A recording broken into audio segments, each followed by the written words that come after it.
The next question is from Chickadee3B, and she asks, doesn't it cost a lot of money to collect? And how much do I think I've spent on collecting? And that kind of ties into the last question. I can't really say how much I've spent on collecting games, because it's been over my whole life. You know, I'd go out and pick up a used game, you know, just play it for a little bit here and there, and pretty much over my 20 plus years of collecting video games, it's hard to tell how much I've actually spent on all the games. Also, having to spend a lot of money to get a big collection isn't really the case. I think a lot of people that watch these videos on YouTube and see all of us buying video games, most of us, I guess I can only speak for myself, but whenever I go out, I go to flea markets, I go to thrift stores, I go to places where I find cheap games. So I'll go out and I'll spend $50 on video games, and instead of paying, you know, $60 for a brand new game, I'll go out to a flea market or a thrift store and I'll spend $50 and get, you know, maybe 30 Nintendo games. And basically what that translates into is I'm spending $50 out at a store, and then I come home and a month down the road, that really added about $200 worth of value to my collection.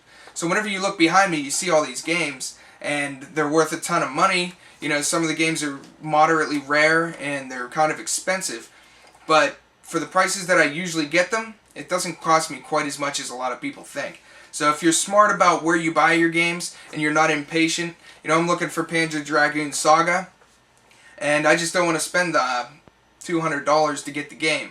So I know eventually I'll run into it for cheap, and I don't mind waiting. You know, I'd rather have the fun of hunting it down and finding a rare game out at a thrift store, running into Panzer Dragoon Saga out at a flea market, rather than just spend the $200 now. So overall, I mean, it still costs a good bit of money, but if you're smart about it, you can build up a nice collection without having to spend a fortune. The next question comes from Bite My Wii. I didn't even realize, look at your name before. So he asks, what game console would you like to own that I do not already? And that's definitely the Vectrex. I just think it looks awesome. I know a lot of people want one, and I just think it looks really cool, and I'd love to get one. They're pretty expensive. And then what is the best deal you ever got on a game or a console? I guess for a console, I mean, Sega Saturns aren't very expensive, but I got a complete boxed Saturn, and I ended up paying like $10 or $15, and it came with all the manuals and everything with it. So to me, that's a system that I've always wanted my whole life, and I just never had it. So even though it's not extremely expensive, it was a great deal to me. The next question comes from WWECW 1990, and he asks, what would I consider to be the most underrated console in the history of video game home consoles? And for me, I'd have to say the Sega Saturn.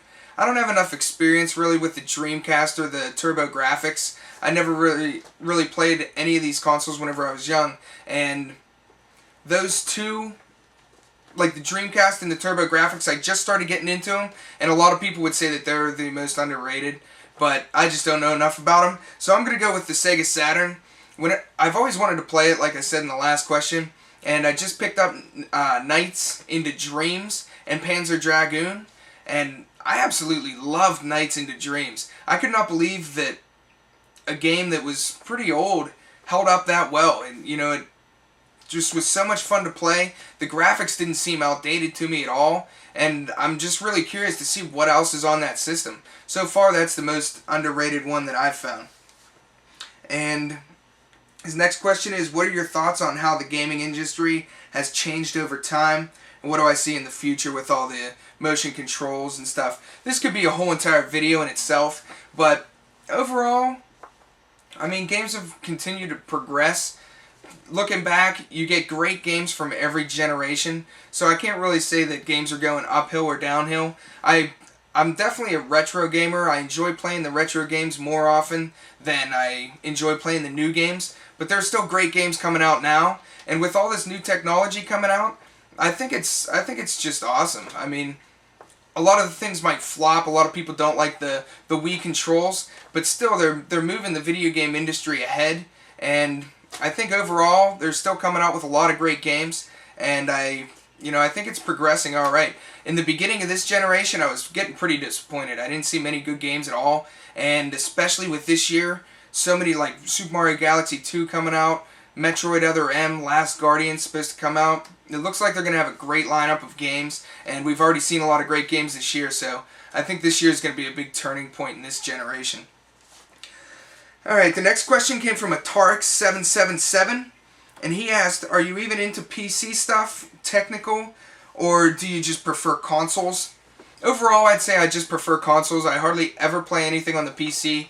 Ultima Online was really the only game I've ever played on the PC. And whenever I was growing up, I just never really had an up-to-date PC that I could play all the games on. So I kind of got behind in the PC gaming world and just never got into it. And second, what do I think about LAN parties? I mean, I've never really done them too much. I've taken my Xbox over to my buddies to play Halo or something like that. And whenever we used to play Ultima, I'd take my laptop over and, play in the same room. But I've never actually been to them, but I think they're awesome. I think anytime you can get a bunch of gamers all together and just playing the same game, it's just great. I remember a lot of people up at college would just open up all the dorm room doors and they'd just be playing shooters and screaming at each other down the hall, and it sounded like a blast. I never played them back then, though. The next question came from Mark Vergeer, and his first question is, are your friends into gaming, or do they look at it with raised eyebrows?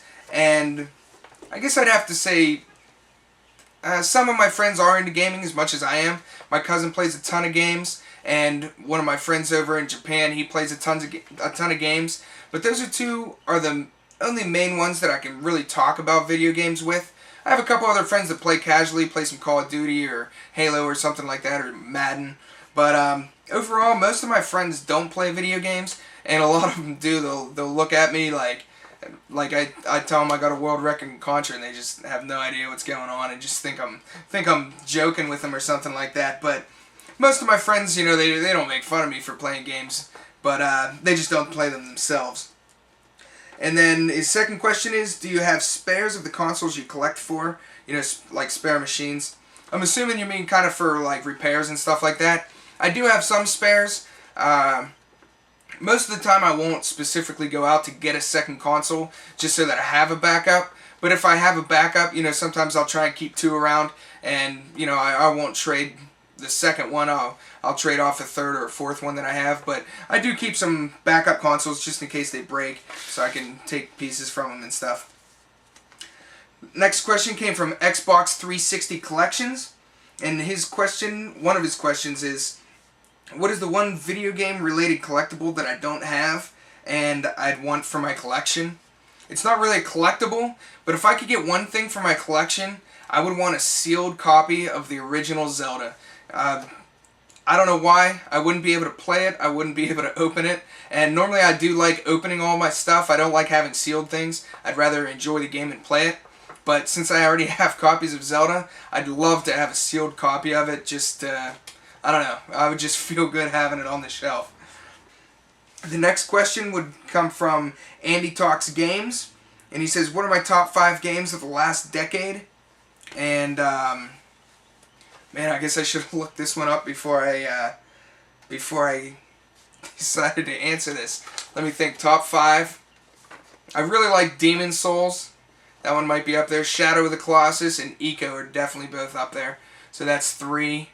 Trying to think what else would have come out after 2000 that I really liked. Metal Gear Solid 3 I really enjoyed. And I guess Super Mario Galaxy. I'd have to say those are my top 5. I might have a different 5 if I actually had the chance to go and plan which ones and look at all the games that I have from then, but those would be my top 5. Next question comes from Retro Gaming 843, and his question is, hardest game you have ever beaten? And there are plenty of hard games that I've played, and honestly I don't really think Contra is all that difficult, but everyone always says it's one of the most difficult games, and after doing that world record I beat it 9 times without continuing, so I'd have to say that that's the most difficult one that I've beaten. And next question comes from Shintai123, and he asks, what is your favorite or what is the most important anime to you? Not necessarily the best, but the one that means the most to you. And he said, I think it might be FLCL for me. And I already know the answer to this one. It's definitely Cowboy Bebop. I think it's the best anime I've ever seen, and it definitely means the most to me. It's right up there, probably one notch behind the original Star Wars trilogy and playing the original Zelda. So I absolutely love it. If people haven't watched Cowboy Bebop, definitely go watch them all 26 episodes in order. It's just remarkable.